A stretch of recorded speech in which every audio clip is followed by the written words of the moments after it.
Ito na sa wakas mga kakwento, ibinalita na sa bansang Puerto Rico ng makakalaban ng kanilang Puerto Rican prospect sa Super Bantamweight Division na may isang talo lamang ay makakaharap ang pambato ng Mapinoy ang binansagang angas ng Pinas na former 3 Division World Champion na si John Riel Casimero. Pero ang tanong, gaano nga ba ito katotoo ang balitang ibinahagi sa Puerto Rico? Dito po galing mga kakwento ang balitang ibabagi ko sa inyo. Kaya tara, kwentuhan na!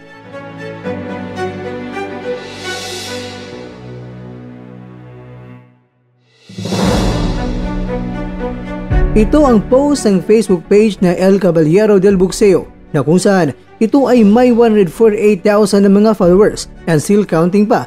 Ang page na ito mga kwento ang dahilan kung bakit binulabog ang mundo ng social media sa larangan ng palakasan, lalong-lalo na sa mga Pinoy boxing fans. Sino nga ba ang hindi magugulat kung ang isang Facebook page sa Puerto Rico pa na bansa ang biglang nagbahagi nito na sinali ang pangalan ng angas ng Pinas kontra yan sa kanilang pambato? Huwag mong sabihin mga kwento na parabang trip-trip lang. Kaya naman ayon sa nasabing post, itong si Abimael Ortiz ay haharapin si John Riel Casimero ngayong darating na buwan ng Marso. At syempre sa susunod yan na taon. At dito ay may hashtag na hashtag Boxeo, hashtag Boxing, hashtag Abimael Ortiz, hashtag John Riel Casimero. Kaya naman, ito ay dinumog ng mga Pinoy boxing fans at samot-sari ang kanilang mga reaksyon. May nagsasabing si Casimero daw talaga ay isang legit cherry picker. Palagi raw itong lumalaban sa mga unrated boxers at may kakayan pa itong mag-ingay at kinukall out daw itong si Naoya Inoue. Hindi raw mag-improve ang ranking ni Casimero kung patuloy lang daw na umiiwas itong si Casimero sa mga top 1 hanggang top 3 sa kanyang divisyon. Kaya naman may sumagot at sinabi niya na ha? Talaga bang ganon?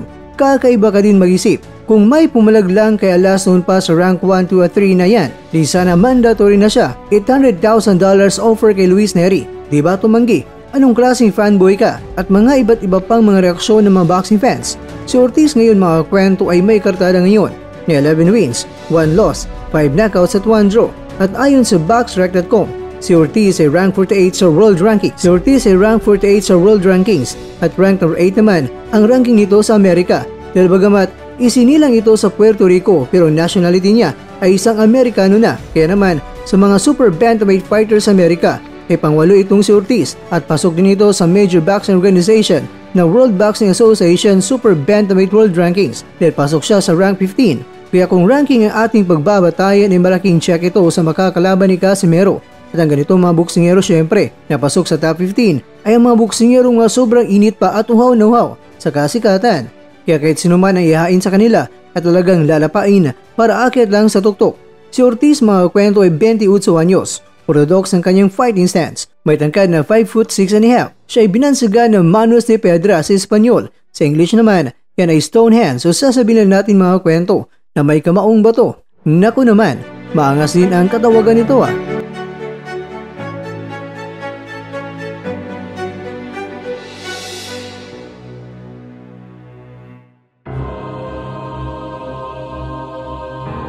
Mga kakwento, hindi pa po sigurado ang ibinalita ng bansang Puerto Rico kung sakali mang ibinunyag nga ito ni Ortiz na kampo. Pero hintayin pa rin natin ang kumpirmasyon na galing ng Team Casimero.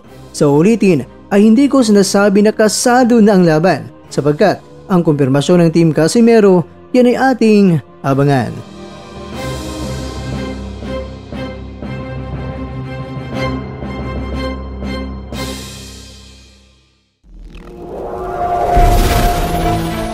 At dyan, nagtatapos ang ating kwento.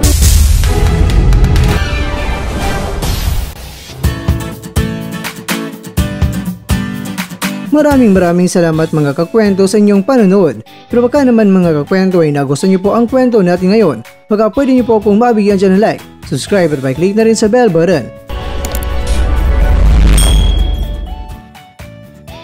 Pero bago tayo matapos mga kakwento ay syempre, shoutout po muna tayo dyan sa ating mga kakwento. Kay kakwentong Tito Borgs, kay kakwentong Michael, kay kakwentong Gennaro Inderio Jr. at kakwentong nanonood ngayong shoutout siya dyan. Bueno hanggang dito na po muna ang ating kwentuhan at abangan nyo na po ating susunod na video. At dito lang po yan sa isang channel na kung saan maaring ito'y mga kwentong di pa na kwento sa inyo.